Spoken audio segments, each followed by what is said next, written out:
Human services funding, there again, public assistance on the bottom here, doing pretty well on that, partly because of the 48-month time limit we put on benefits. The middle line here that's expanded, that's really your county personnel that have been added for programming. This is child welfare, pretty steady, and this gray area up here, very steady. That's your Lansing bureaucracy up there.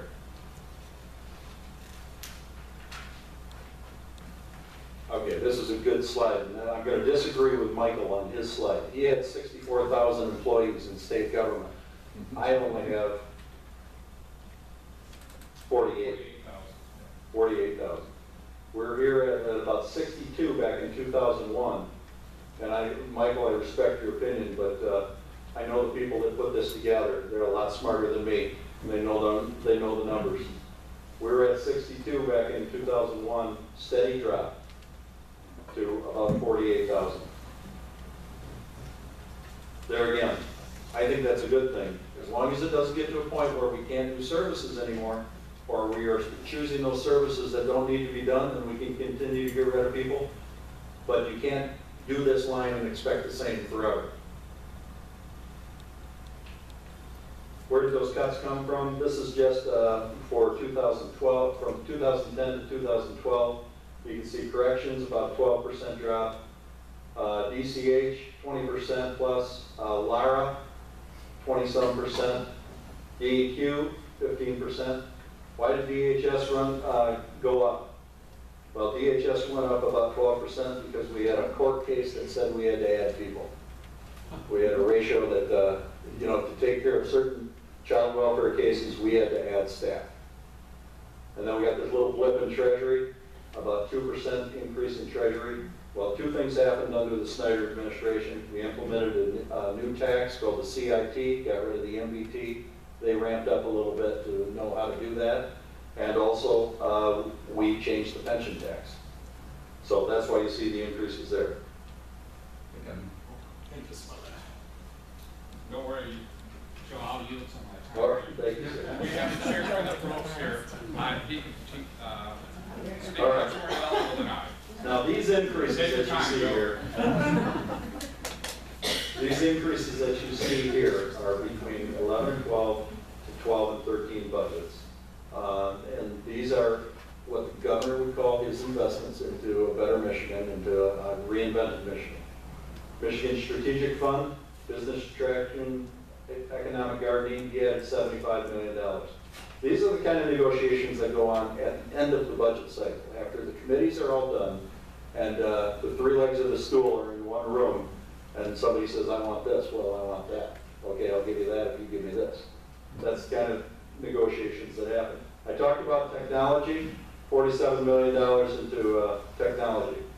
Law enforcement enhancements, $27 million. Governor is very concerned about the public enforcement in the four cities, Saginaw, Flint, Pontiac, and Detroit. Film incentives, you guys all love that one, $25 million. Autism, maintenance of state facilities. We're the worst neighbor in the world. I'll tell you, I get complaints time and time again about closed down buildings, closed down prisons in neighborhoods that we don't take care of. So the governor finally asked for more money to put into maintenance of facilities. Frankly, I think if they're sitting empty, we ought to be putting them back on the tax rolls, let the private sector take them, and start paying property taxes on them. Get them off the books. Total of about $285 million. Okay, real quick on the strategic fund things. If we're looking for cuts, those are logical ones. $75 million out of the strategic fund, $25 million out of film incentives. You got $100 million. You start putting that toward roads. That's the low-hanging fruit. But it's not real money yet. I heard you talking real money. I know I've been there too long when I started saying millions aren't real money yet. But you get accustomed to that when you're talking about that many zeros after a while. That's the low-hanging fruit. After that, remember the 68% on services. Then you got to start cutting real things that affect people. So, as I said, governor came out with a 50 $0.8 billion budget. The House, the first crack at it we had, is just over $48 billion. We have a few holes that we have to plug in, okay? If we don't do road funding, we have to come up with $100 million. Okay, so what we just saved here is gone. Okay, that's our match just to get the minimum road funding from the federal government. We have something called Low Income Energy Assistance Fund that was funded in the past. It no longer is. We got a $60 million hole. I can't say that with the press here, but we have a way of talking about that fund. That's an important thing. That you know, it really is an important thing for low-income people that cannot pay their heat bills. So $60 million there. We have $65 million for the next 3 years. We owe the federal government for what we call DISH. It stands for Federal Site Hospital Disallowance. Now, when Michael was talking about, you know, the strings attached, well, we were spending money in previous years on site services that the federal government finally slapped their hand and said, listen, you can't take our money and then give it back to us as your match. That's not allowed. So we owe the federal government $195 million. That's a hole in the budget that I've got to figure out where it's coming from. HICA tax, Health Insurance Claims Assessment.